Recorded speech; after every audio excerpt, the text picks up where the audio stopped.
The crystalline walls of the Galactic Council chambers stretched impossibly high, their surfaces catching and refracting the light from 12 different star systems. Marcus Kane adjusted his formal black jacket as he walked across the polished floor, his footsteps echoing in the vast space. Behind him, Ambassador Vera Thorne moved with practiced grace, her silver hair catching the ambient light as she surveyed the floating platforms, where the galaxy's most powerful species waited in judgment. "Remember," Vera whispered, her voice barely audible, "we're not here to beg. We're here to remind them what we've accomplished together." Marcus nodded, though his heart hammered against his ribs. 3 years of diplomatic requests had led to this moment, humanity's first and possibly last chance to address the Galactic Council directly. The weight of 8 billion human lives pressed down on his shoulders as he took his position in the center of the chamber, high above them. The Zephyrian delegation glowed with an ethereal blue light. Their leader, Counselor Ethes, regarded the humans with what might have been curiosity or disdain. It was impossible to tell with beings made of living energy. To the left, the massive stone forms of the granite assembly rumbled quietly among themselves, while the graceful Aquarian representatives floated in their bioluminescent pools. "The human delegation may speak," announced Ethes, her voice resonating through quantum translators that made it sound like distant thunder. "You have requested this audience to address the charges against your species." Marcus stepped forward, feeling the invisible barriers that kept him at a respectful distance from the council platforms. "Honored counselors, humanity stands accused of violations we never agreed to follow. We were not signatories to the sacred accords. We had no knowledge of galactic law when we first ventured beyond our solar system." A rumbling laugh echoed from the Granite Assembly's platform. Speaker Turvin's voice ground like tectonic plates shifting. "Ignorance is no excuse. Young species, the accords exist to maintain the order that has kept peace for millennia. Your rapid expansion threatens that stability." Vera moved to stand beside Marcus, her diplomatic training evident in every gesture. "With respect, Speaker Turvin, our expansion has brought aid to struggling civilizations. We've shared our medical knowledge freely, helped rebuild war-torn worlds, and asked for nothing in return but friendship." From the delicate platform of the ethereal collective came a sound like wind chimes in a gentle breeze. Counselor Lyson's translucent form shimmered as she spoke. "Your generosity masks ambition. Humans, in 50 years, you have established more colonies than most species build in 5 centuries. You forge alliances with primitive worlds, elevating them beyond their natural development. This disrupts the cosmic balance." Marcus felt heat rising in his chest, but he kept his voice level. "We helped the Cathari overcome a plague that would have destroyed their civilization. We provided the Wanderer fleet with the technology to repair their generation ships. We've prevented 3 wars through mediation. How is saving lives disrupting balance?" The chamber fell silent except for the subtle harmonics of the various alien life support systems. Marcus could see Captain Jake Rivers waiting by the chamber's entrance, his weathered face grim with understanding. They all knew how this would end, but they had to try. Counselor Vexena of the Hive Collective spoke, her words accompanied by the clicking and buzzing of her insectoid physiology. "The humans demonstrate the very problem we seek to prevent. They believe their compassion justifies their actions. They refuse to accept the boundaries that maintain galactic stability. Each species has its role, its place in the greater order. Humans seek to transcend these limitations. And what's wrong with that?" Marcus asked, his composure finally cracking. "What's wrong with wanting to help? With refusing to accept that suffering is just the natural order?" Vera placed a gentle hand on his arm, her touch grounding him. He caught her eye and saw something there, not just professional concern, but genuine care. In the months they'd worked together preparing for this moment, he'd grown to admire not just her diplomatic skills, but her unwavering belief in humanity's potential for good. Ethes pulsed brighter, her energy form shifting to what the humans had learned indicated strong emotion. "This is precisely the attitude that makes your species dangerous. You question fundamental principles that have governed galactic civilization for eons. You refuse to accept that some things cannot and should not be changed. Because we've seen what happens when good people do nothing. Vera said, her voice carrying across the chamber with quiet strength. We've watched species die from preventable diseases while others hoarded cures. We've seen entire civilizations collapse while their neighbors turned away. If that's your order, then yes, we reject it completely. The vote was swift and unanimous. 12 lights appeared above each delegation platform, and one by one, they turned the deep red of condemnation. Marcus watched with a mixture of heartbreak and pride as every species chose to cast humanity out rather than examine their own failures. The human species is hereby expelled from galactic civilization, Ethes announced. All territorial claims beyond your native system are voided. Your colonies will be dissolved, your trade agreements canceled. You have 1 standard year to return to Earth. As the council platforms began to dim and withdraw, Marcus felt Vera's hand slip into his. Her fingers were warm, her grip steady despite the magnitude of their failure. They had come seeking acceptance and found only fear. Captain Rivers approached. As the chamber emptied, the ship's ready, Ambassador. We should go before they change their minds about letting us leave peacefully. Walking through the corridors of the council station, Marcus and Vera moved in silence, each lost in thought. The implications of the expulsion were staggering. 43 million humans living throughout the galaxy would need to abandon everything they'd built. Families would be torn apart, dreams shattered, and humanity forced back into the isolation they'd spent decades escaping. This isn't over, Vera said quietly as they reached their ship. They think they've contained US, but they've actually freed us from their limitations. Marcus looked at her, seeing determination replace the disappointment in her green eyes. What do you mean? We've been trying to fit into their system, follow their rules, earn their approval.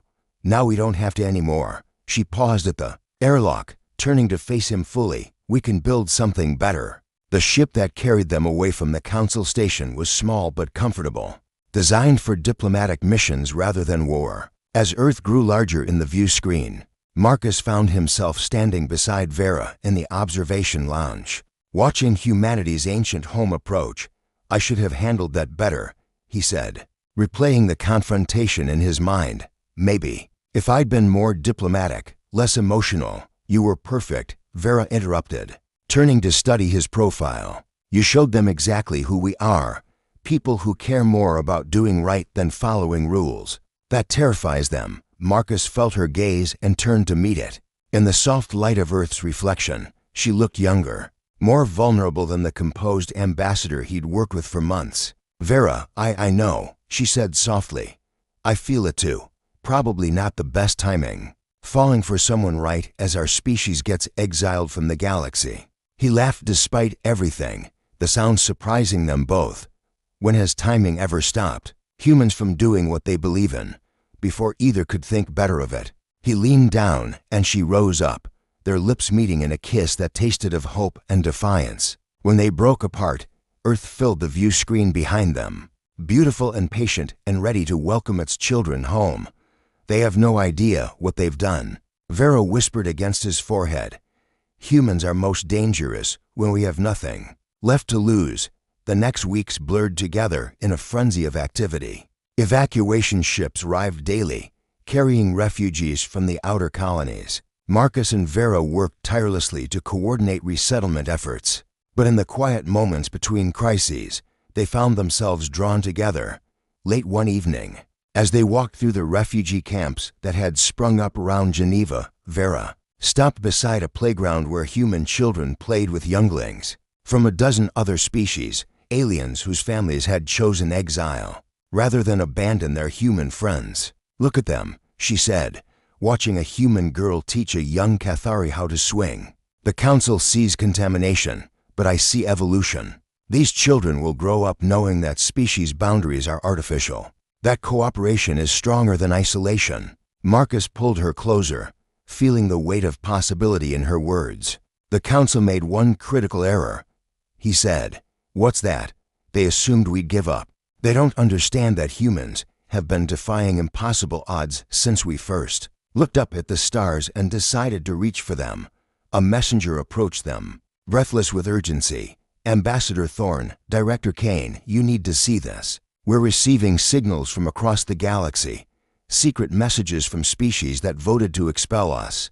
Back in the communications center, they watched in amazement as encoded transmissions revealed a hidden truth. The Cathari had secretly begun sharing human medical knowledge with other species. The reformed pirates of the Wanderer fleet were spreading stories of Part 2. The Exalith morning sky over New Haven colony burned orange and red as three suns rose in sequence, painting the settlement in hues that reminded Elena Vasquez of the sunsets she'd watched as a child on Earth. But today, those beautiful colors felt like a funeral shroud. In 6 hours, the last transport would lift off, carrying the final group of colonists away from the world they'd spent 15 years building into a home. Elena stood on the observation deck of the colony's central hub, watching families load their belongings onto hover trucks. Children who had never known any world, but this one cried as they said goodbye to friends, to pets they couldn't take, to the only home they'd ever known. The sight twisted something deep in her chest, a pain that had become familiar over the past months as she'd overseen the evacuation of 17 human colonies across the outer rim. "The Hendersons are asking about their rose garden again," said Thomas Wright, approaching with 2 steaming cups of coffee. His voice carried the exhaustion they all felt after weeks of coordinating the massive evacuation effort. "They want to know if there's any way to transport the soil samples they've been cultivating." Elena accepted the coffee gratefully, wrapping her hands around the warm ceramic. Thomas had been her assistant coordinator for 3 years. But sometime during the chaos of the past months, he'd become something more. She wasn't sure exactly when it had happened. Maybe it was the night they'd worked until dawn to relocate the Miller family's newborn twins, or the morning they'd stood together watching the sunrise after successfully evacuating the mining station on Kepler-4 to see. All she knew was that his presence had become the one constant in a world turned upside down. "Tell them yes," she said, surprising herself. "We'll find room for their soil samples. Mrs. Henderson's roses are probably the closest thing to Earth flowers growing on this side of the galaxy." Thomas smiled, the expression transforming his tired features. "That's why I love working with you. Most coordinators would say no. Too much weight, too much space, just dirt. But you understand what those roses mean to them." The word love hung in the air between them, and Elena felt her cheeks warm. They'd been dancing around their feelings for weeks, both too focused on the crisis to acknowledge what everyone else had already noticed. But now, with their time on New Haven running out, the unspoken seemed suddenly urgent.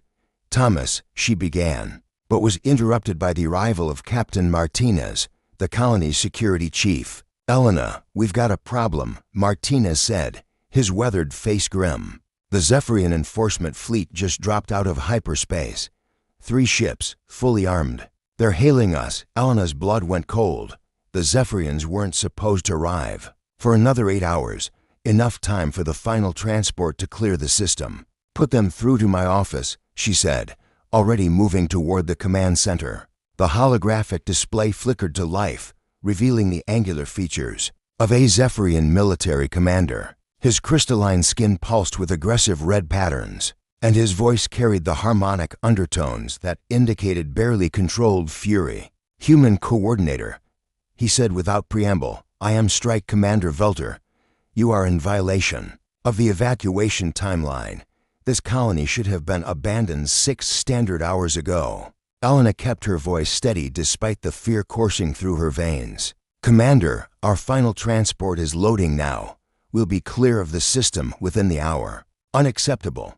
The Galactic Council's patience with human delays has expired. You have 30 minutes to clear orbital space, or we will consider this an act of defiance." The transmission cut off, leaving Elena staring at the empty display. 30 minutes. The transport needed at least 45 minutes to load the remaining colonists, and that was if everything went perfectly. "He's bluffing," Martinez said, but his hand rested on his sidearm. "The Council ordered evacuation, not execution." "Maybe," Elena replied, "but I'm not willing to bet 300 lives on that assumption." She activated the colony-wide communication system. "Attention all remaining colonists. We have a code red situation. All non-essential belongings must be left behind. Report to Transport Base 7 immediately. This is not a drill.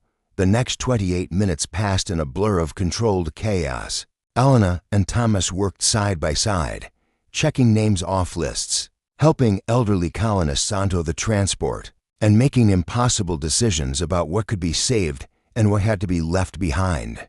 The Hendersons' rose garden soil made it aboard. Dr. Reeves' 20 years of xenobiology research didn't. With 2 minutes to spare, Eleanor ran through the colony's corridors one last time, checking for anyone who might have been missed. The empty buildings felt like ghost towns, full of the echoes of laughter and life that had filled them just hours before. In the school, children's artwork still decorated the walls. In the marketplace, vendors' stalls stood ready for customers who would never come. She found Thomas in the community center, staring at a wall covered with photographs from the colony's history. Birthdays, graduations, weddings, harvest festivals, 15 years of human life distilled into frozen moments. "We should go," she said softly, touching his arm. He turned to her, and she saw tears in his eyes. "I helped plan this place," he said. "I was part of the original survey team. I watched the first prefab buildings go up, saw the first crops planted. I've lived here longer than anywhere else in my life." Elena felt her own eyes burning. "I know, but we're not leaving it behind. We're carrying it with us. Every friendship made here, every lesson learned, every moment of joy. The buildings are just buildings. The colony is the people." Thomas nodded, wiping his eyes. "You're right. As always." He paused, looking at her with an intensity that made her heart skip. "Elena, I need to tell you something before we go. I know this isn't the time or place, but I might not get another chance. Thomas, I love you," he said simply. "I have for months, maybe longer. I know we're supposed to be professionals, and I know everything is falling apart, but I needed you to know for a moment." Elena forgot about the evacuation, the Zephyrian ships, the end of everything they'd built. All she could see was Thomas's honest face, vulnerable and hopeful despite the circumstances. "I love you too," she whispered. And then louder, "I love you too, you impossible man." Of all the times to finally say it, he laughed, pulling her into his arms. "Humans have terrible timing. It's one of our most endearing qualities." Their kiss was interrupted by the urgent beeping of Elena's communicator. "Final call, Elena," came Captain Martinez's voice. "The Zephyrians are powering weapons." They ran hand in hand through the empty corridors, their footsteps echoing in the abandoned colony. As they reached the transport bay, Elena paused for one last look at the world that had been their home. The 3 suns were setting now, painting the sky in magnificent purples and golds that no human would ever see again from this vantage point. "Goodbye, New Haven," she whispered. The transport lifted off with seconds to spare, its engines straining under the weight of 300 refugees and their hastily packed belongings. Through the viewports, Elena watched the colony shrink below them, its lights twinkling like stars against the darkening landscape. Thomas found her in the passenger compartment, sitting with a group of children who were crying for their abandoned pets. He was reading to them from a tablet, his voice steady and soothing as he spun tales of brave explorers and distant worlds. And so the great ship carried its passengers to a new world. He read where they built an even more beautiful city because they carried with them the most important thing of all, each other. One of the children, a girl named Sophie who had been born on New Haven, raised her hand. "Mr. Thomas, will we really find a new home?" Thomas glanced at Elena, who came to sit beside him. "Yes, Sophie," Elena said, taking the girl's small hand in hers. "We will. It might be different from New Haven, and it might take some time. But humans are very good at making new homes. Will you and Mr. Thomas come with us?" asked another child. Elena felt Thomas's hand find hers, their fingers intertwining. "Yes," she said.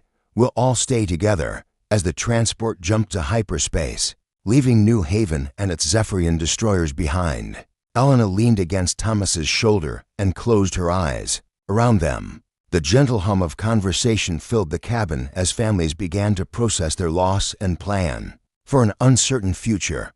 "Where do we go now?" Thomas asked quietly. Elena opened her eyes, looking around at the faces of the colonists. Her people, their people, despite everything they'd lost.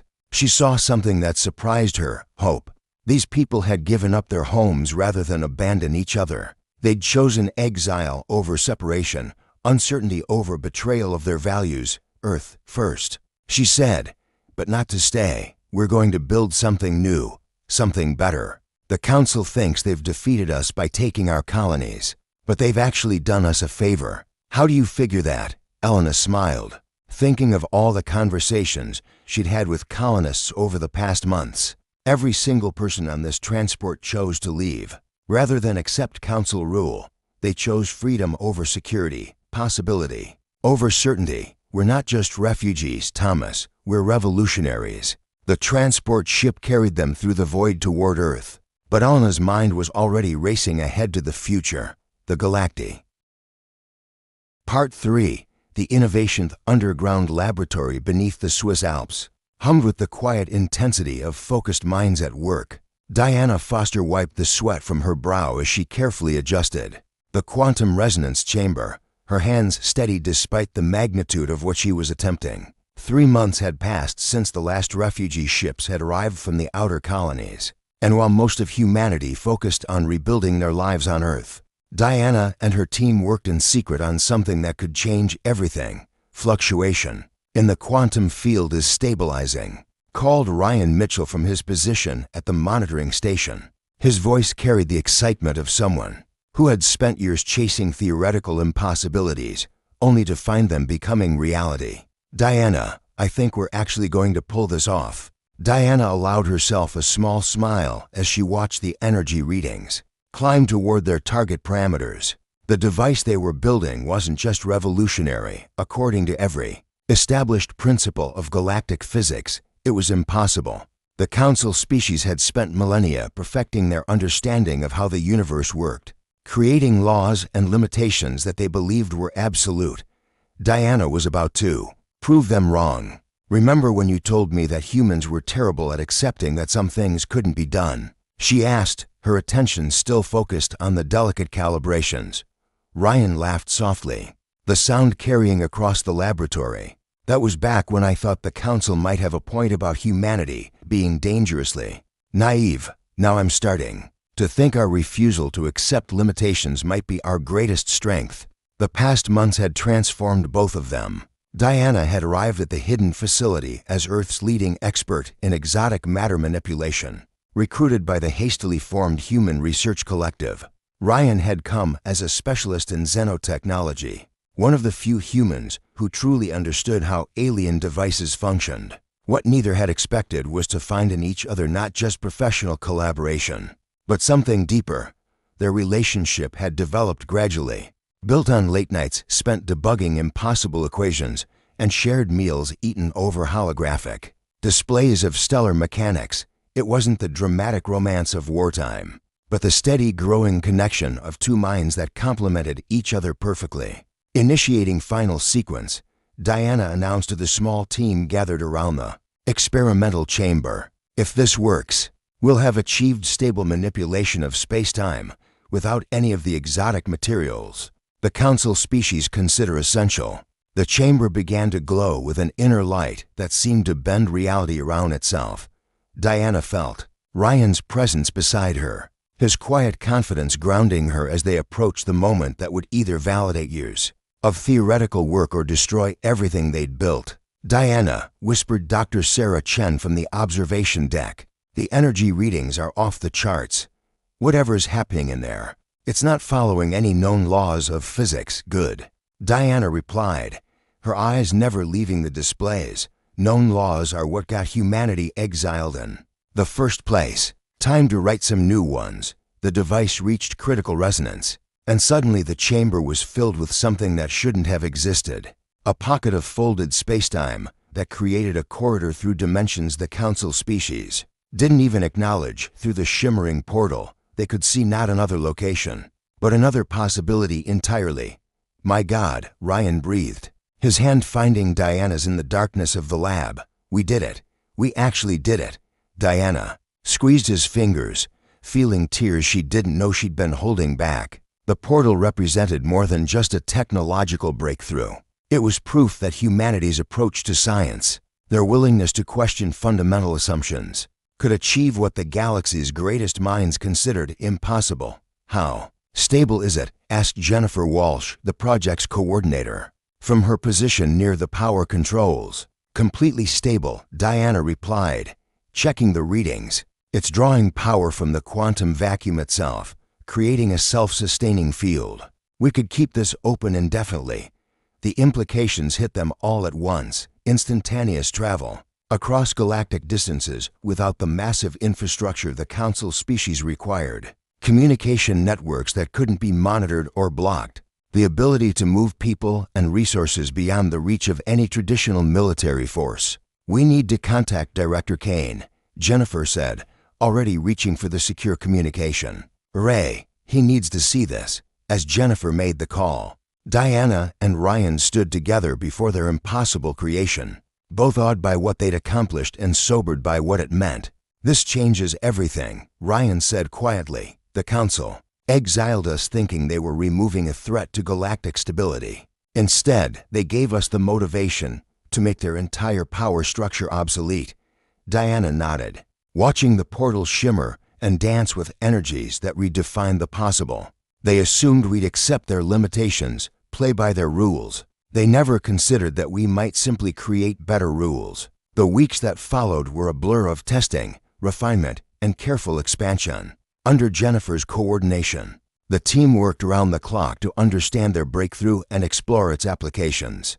Diana found herself working 18-hour days, pushing the boundaries of her discovery while Ryan developed the theoretical framework that would allow others to replicate their work. Their relationship deepened in the midst of this intensity, shaped by shared purpose and mutual respect. They were partners in every sense, intellectual equals who challenged each other to think beyond conventional wisdom, and to people who had found in each other the perfect complement to their own strengths and weaknesses. "I've been thinking about the philosophical implications," Ryan said one evening as they shared a late dinner in the laboratory's small kitchen. "We've essentially proven that the universe is more flexible than the Council species believe. What else might be possible that they've dismissed as impossible?" Diana set down her coffee cup, considering everything they base their power on, their monopoly on advanced technology, their control of trade routes, their assumption that some species are naturally superior to others. All of it depends on the belief that certain things can't be changed, and we've just demonstrated that belief is wrong. They were interrupted by the arrival of Marcus Kane and Vera Thorne, who had traveled from Geneva to see the breakthrough for themselves. Diana had worked with Marcus during the early days of human expansion, but she barely recognized the confident leader he'd become. The diplomatic failure at the Galactic Council had transformed him from a hopeful ambassador into something far more dangerous, a visionary with nothing left to lose. "Show me," Marcus said without preamble. Diana led them to the main laboratory, where the portal shimmered in its chamber like a window into possibility itself. She explained the principles behind their breakthrough, the way they'd managed to manipulate spacetime using nothing but human ingenuity, and a willingness to question fundamental assumptions. "How many of these can you build?" Vera asked, her diplomatic mind already working through the implications with the right resources. "Dozens," Ryan replied. "The beauty of the design is that it doesn't require any exotic materials. Everything we need can be manufactured using standard human industrial techniques." Marcus walked slowly around the chamber, his expression thoughtful.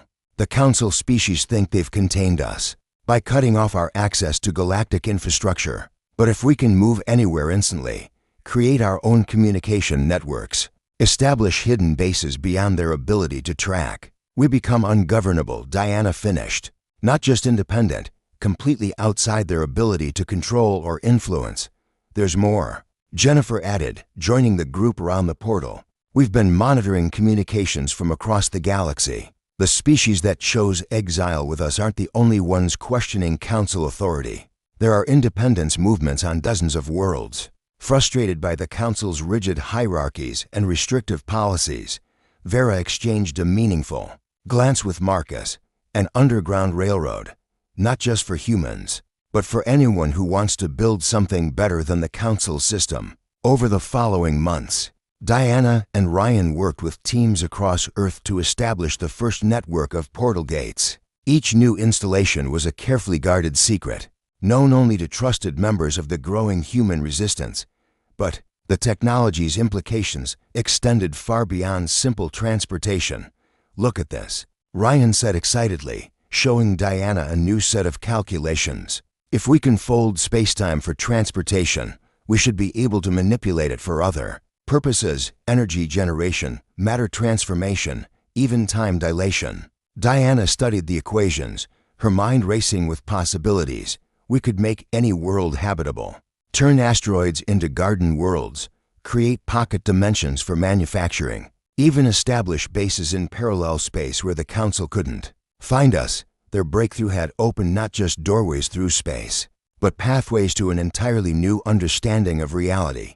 Each discovery led to new questions, new possibilities, new ways of transcending the limitations the Council species had accepted as absolute. The personal cost of their work was significant. 18-hour days left little time